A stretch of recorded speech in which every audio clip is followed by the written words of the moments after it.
दोस्तों, आइए शीतला सप्तमी और अष्टमी के दिन सुने जाने वाली कथा सुनते हैं। श्री गणेशाय नमः।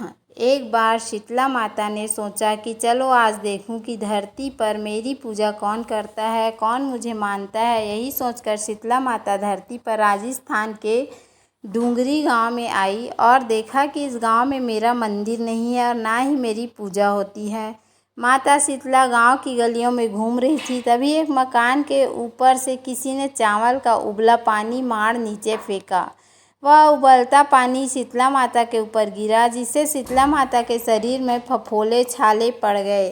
शीतला माता के पूरे शरीर में जलन होने लगी। शीतला माता गांव में इधर उधर भाग भाग के चिल्लाने लगी, अरे मैं जल गई, मेरा शरीर तप रहा है, जल रहा है, कोई मेरी सहायता करो। लेकिन उस गांव में किसी ने शीतला माता की सहायता नहीं की। वहीं अपने घर के बाहर एक कुम्हारन महिला बैठी थी। उस कुम्हारन ने देखा कि अरे यह बूढ़ी माई तो बहुत जल गई है, इसके पूरे शरीर में तपन है, इसके पूरे शरीर में फफोले पड़ गए हैं, यह तपन सहन नहीं कर पा रही हैं। तब उस कुम्हारन ने कहा कि हे माँ, तू यहाँ आकर बैठ जा, मैं तेरे शरीर के ऊपर ठंडा पानी डालती हूँ। कुम्हारन ने उस बूढ़ी माई पर खूब ठंडा पानी डाला और बोली, हे माँ, मेरे घर में रात की बनी हुई राबड़ी रखी है, थोड़ा दही भी है, तू दही राबड़ी खा ले। जब बूढ़ी माई ने ठंडी ज्वार के आटे में की राबड़ी और दही खाया तो उसके शरीर को ठंडक मिली। तब उस कुम्हारन ने कहा, आ माँ बैठ जा, तेरे सिर के बाल बहुत बिखरे हैं, ला मैं तेरी चोटी गूँथ देती हूँ। और कुम्हारन माई की चोटी गूँथने हेतु कंघी बालों में करती रही। अचानक कुम्हारन की नज़र उस बूढ़ी माई के सिर के पीछे पड़ी तो कुम्हारन ने देखा कि एक आंख बालों के अंदर छुपी हुई है। यह देखकर वह कुम्हारन डर के मारे घबरा कर भागने लगी। तभी उस बूढ़ी माई ने कहा, रुक जा बेटी, तू डर मत, मैं कोई भूत प्रेत नहीं हूँ, मैं शीतला देवी हूँ। मैं तो इस धरती पर देखने आई थी कि मुझे कौन मानता है, कौन मेरी पूजा करता है। इतना कहकर माता चार भुजा वाली हीरे जवाहरात के आभूषण पहने, सिर पर स्वर्ण मुकुट धारण किए अपने असली रूप में प्रकट हो गई। माता के दर्शन कर कुम्हारन सोचने लगी कि अब मैं गरीब इन माता को कहाँ बिठाऊं। तब माता बोली, हे बेटी, तुम किस सोच में पड़ गई हो। तब उस कुम्हारन ने कहा कि हाथ जोड़कर आंखों में आंसू बहते हुए कहा कि हे माँ, मेरे घर में तो चारों तरफ दरिद्रता बिखरी हुई है, मैं आपको कहाँ बिठाऊं। मेरे घर में ना तो चौकी है, ना ही बैठने का आसन।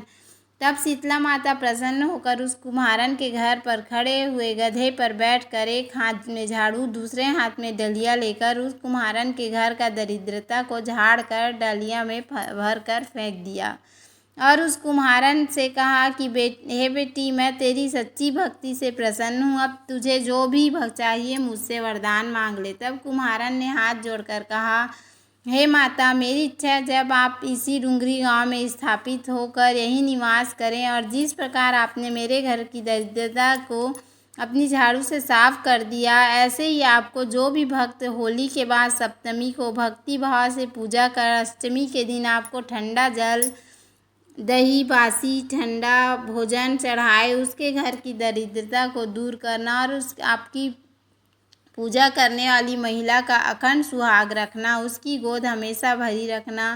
साथ ही जो पुरुष शीतला अष्टमी को नाई के यहाँ बाल ना कटवाए, धोबी को कपड़े धुलने को ना दे और पुरुष भी आप पर ठंडा जल चढ़ाकर, नारियल फूल चढ़ाकर परिवार से ही ठंडा बासी भोजन करे, उसके काम धंधे व्यापार में कभी दरिद्रता ना आए।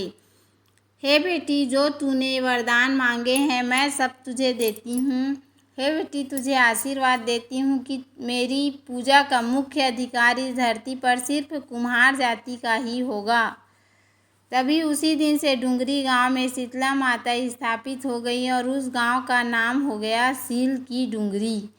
सील की डूंगरी भारत का एकमात्र मुख्य मंदिर है। शीतला सप्तमी के दिन यहाँ बहुत विशाल मेला लगता है। बोलो शीतला माता की जय।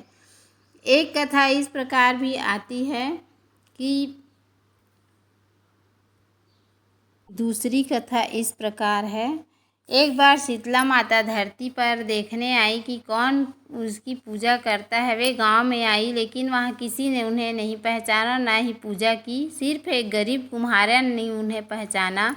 कुम्हारन ने माता को ठंडी राबड़ी, बासी भोजन खिलाई, जिससे माता बहुत प्रसन्न हुई। उसी रात गांव में आग लग गई, लेकिन कुम्हारन की झोपड़ी बच गई। राजा ने हैरान होकर कारण पूछा। कुम्हारिन ने शीतला माता की कृपा की सारी बात बताई। माता ने कुम्हारिन को आशीर्वाद दिया कि जो भी शीतला अष्टमी के दिन बासी और ठंडे भोजन का भोग लगाएगा, उसे शीतला माता आरोग्य प्रदान करेंगी और उसके घर परिवार में सुख समृद्धि रहेगी। माता को शीतलता प्रिय है, इसलिए उन्हें गर्म भोजन नहीं खिलाना चाहिए, भोग नहीं लगाना चाहिए। यह त्वचा संबंधी रोगों से रक्षा करती हैं और स्वास्थ्य के लिए पूजी जाती हैं। बोलो शीतला माता की जय। तो उम्मीद है आपको हमारा वीडियो पसंद आया होगा। यदि हमारा वीडियो पसंद आया तो वीडियो को लाइक, शेयर और सब्सक्राइब करना ना भूलें। धन्यवाद। राधे राधे। माता शीतला की कृपा आप सभी पर बनी रहे। धन्यवाद। राधे राधे।